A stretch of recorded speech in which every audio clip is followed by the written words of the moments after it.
Děkovná mše svatá v Papežském slovenském ústavu a kolegiu svatého Cyrila a Metoděje v Římě byla slavena ke 100. výročí narození kardinála Josefa Tomka, který je významnou slovenskou osobností nejen 20. století.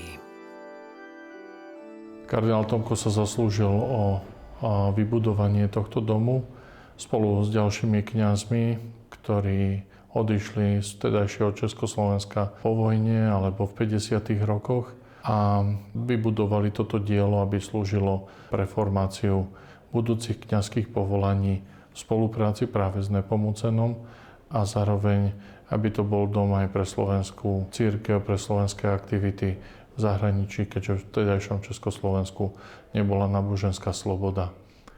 Práve odtiaľto sa posielali desiatky, stovky kníh náboženskej literatúry tajne na Slovensko, aby ľudia mali aspoň nejakú iskierku nádeje, že režim raz padne a že budú svoju vieru môcť vyznávať slobodne.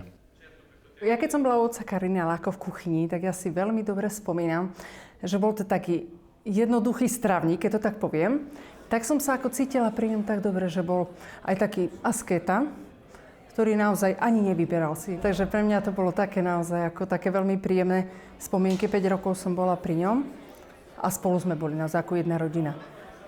Kardinál Tomko bol úzko spätý s týmto miestom, aj so slovenskou komunitou, ale vieme veľmi dobre, že aj s českou.